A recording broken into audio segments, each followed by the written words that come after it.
Hi, this is Friday afternoon. This is Dan calling from Kansas City. Today we're going to talk about one of the most frightening concepts you can imagine, but one of the easiest to overcome. And that is, in this economy, with all of life's stressors, psychologists tell us one of the biggest challenges for people is anxiety, panic attacks, and depression.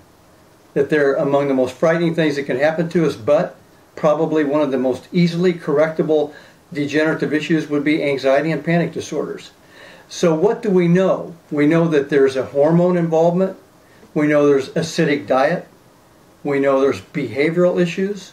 We know there's genetic makeup. There's spiritual issues. There's a lot of pieces of the puzzle. There's the proper nutrition. But we do want to give that anxiety disorder profile. We want to give them some peace of mind and start letting them address tools and resources that will help them. So they can be healthy, they can be taking the right nutrition, they can be probably at comfort level with their spiritual walk, but what behavioral tools, what things can they change in their responses that might start to calm the body down, give them more of a relaxed peace of mind feeling, to forestall new incidences, and make those incidences of anxiety and panic last a shorter time. What can we do? A lot of scientists tell us that probably the most important thing we can do is to start changing behavior, modifying our behavior. So let's give you a short list of things that might help you or help loved ones who have anxiety issues. Number one, the minute you have an anxiety or panic episode coming on, you're supposed to look within instead of look without. You feel like something's happening to you. But really, what's happening is internally our adrenal glands are kicking out cortisol and adrenaline, the stress hormones, as response to this perceived fear, this what-if thought, or this phobia, whatever it might be. So as it comes on, we want to crawl out of our skin and run from it.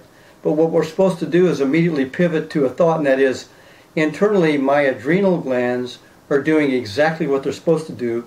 They're releasing cortisol and adrenaline, those stress hormones, to combat a fight or flight issue. The problem is there's nothing really happening to us. It's perceived, but we're doing that to ourselves with these thoughts. The challenge is when the adrenals start kicking out cortisol and adrenaline, guess what?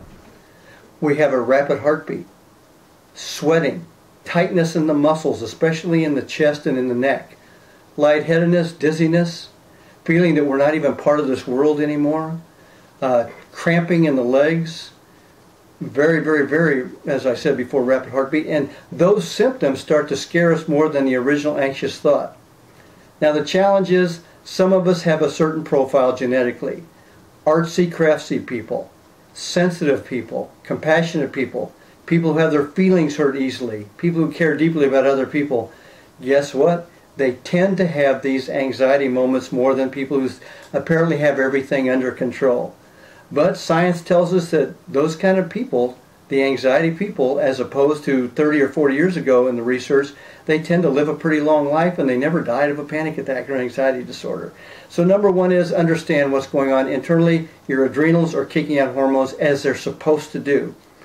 Number two, you kind of call out like a football player might call out. Instead of saying, I want to run from it, it's coming on, oh no, what do I do? You actually act like you're going to tackle a football dummy. You go, I'm going to come toward you instead of running away from you. I'm going to face you and come at you and say, let's get it over with. It's only anxiety. It can never kill me. I think I'll have fun with it. I'm going to come at you, Mr. Anxiety, instead of trying to run from you.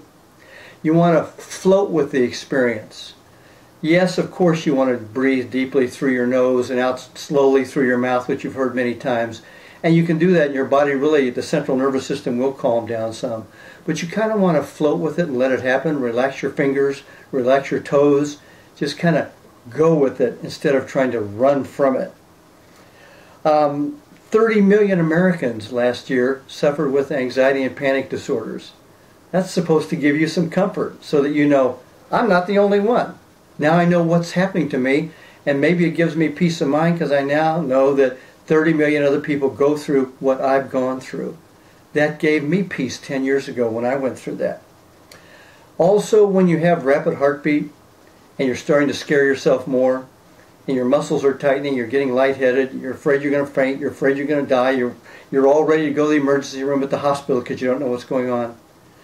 Really, you're supposed to face it, and you're supposed to say, these symptoms that I'm having, they don't get any worse. This is all there is. There is no more. It does not get any worse. That used to give me peace of mind. Deep breaths are great. I tell you, we want to start changing your behavior toward a facing, confronting, relaxing, acknowledging, as opposed to wanting to run and crawl out of your skin and make those symptoms worse. And those symptoms are coming from your body's own beautiful adrenal glands secreting those hormones.